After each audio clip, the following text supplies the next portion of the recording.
It's just into our newsroom. Police are at this hour investigating an apparent drowning involving a tourist on Harbor Island late this afternoon. According to reports, the man was on a scuba diving trip just off mainland Harbor Island when he encountered respiratory problems and later died. Details are very sketchy at this time, and ZNS News will have a full report once the information becomes available to us in a later newscast. A government-approved multi-million-dollar renewable energy project in the Exuma Keys has become an innovation in the region and a possible roadmap for future development in the Bahamas. In this ZNS News exclusive, Giovanni Stuart takes us to the remote Over Yonder Key in the Exumas. Like other far-flung Bahama islands, getting to Over Yonder Key in the Exumas is quite an adventure. First, it's a plane ride from Nassau to Staniel Key, then a sail-off to Over Yonder, passing pet sharks, even swimming pigs along the way. But when you finally get there, seeing is believing. Giant energy windmills, a football stadium-sized solar panel setup. Minister of State for the Environment Phenton Neymour says, though, it's the remote nature of islands like Over Yonder Key that makes it virtually impossible for BEC to provide cost-effective energy. Therefore, it has to be provided by some other means. Well, when we began to formulate the national energy policy and also review BEC's expansion plan, we recognized that in the Family Islands, the cost of production of energy is about 5 times that of New Providence, and it makes renewable projects more feasible in the Family Islands. And so when this project came up, it was only natural that we used it as an example of how important renewable energy can be in the future for the Bahamas, and particularly in the Exuma Keys, where the environment is very sensitive, and we're sitting here in the Exuma Park. The 70-plus acre Over Yonder Key is owned by the Passage family. They were among the first to take advantage of the government lowered tax break on renewable energy products. The family compound features 4 homes and other buildings, including marina and clinic, all powered by a combination of wind and solar energy.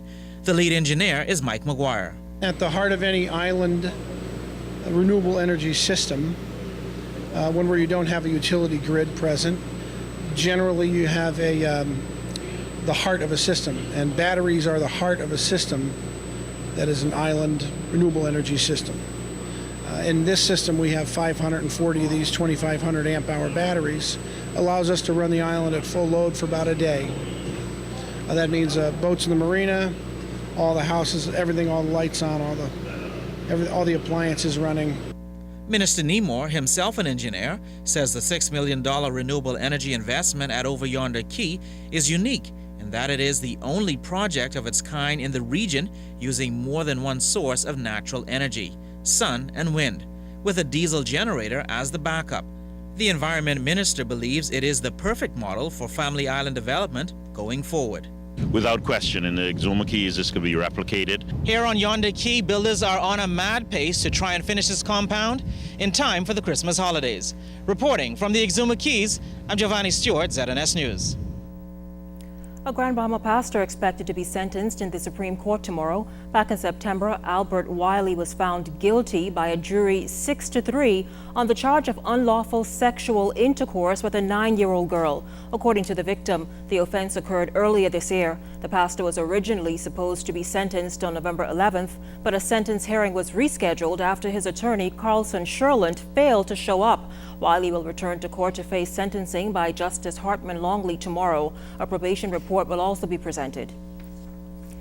Well, the leader of the opposition Progressive Liberal Party and key party members were in Grand Bahama this weekend as the latest group of stalwart councillors were officially installed. During the installation banquet, the party's leader also called on its members to stand firm as the party aims to win the next general election.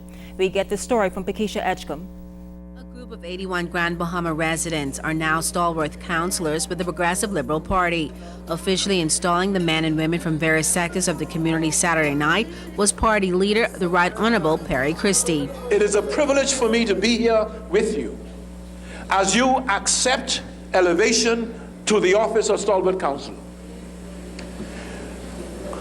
Although there are great differences amongst you,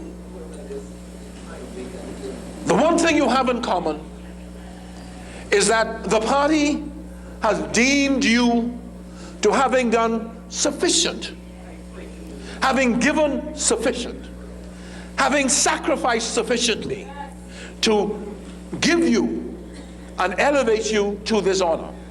Christie told the men and women that the leaders of the party are indeed thankful for all that they have done and call for continued support, especially as the country moves toward the next general election.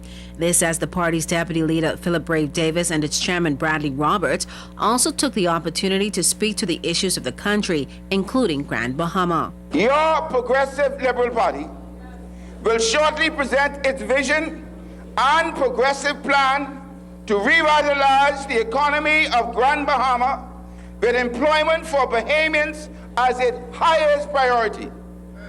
I especially welcome your continued support of your Progressive Liberal Party and that of your family, friends, and acquaintances. Now is not the time to get weary. Now is not the time to grow faint. Now is the time to press forward. As the young people say, go hard. The Bahamas needs you again. Your children and your grandchildren need you again, inductees. Ingram and the F&M has put us in reverse, and we must get rid of them so that we can move forward again. Noting that these are trying times, Christie added that the party must remain strong and united while exercising faith, indicating that he is optimistic that it will prove victorious at the polls come 2012. We're going forward, and we're going forward with as many as we can go forward with. And we ain't stopping. This is now a march we're beginning to form the next government of the Commonwealth of the Bahamas. And it is my duty as the leader of the Progressive Liberal Party to look you in the eyes and tell you that over the next several months I will be doing everything that is lawful and possible to become the next Prime Minister of the Commonwealth of the Bahamas. Was Bakisha Edgecombe reporting. Well, continue to send us your Family Island stories. We love sharing them with the rest of the country. Email us at finews@znsbahamas.com.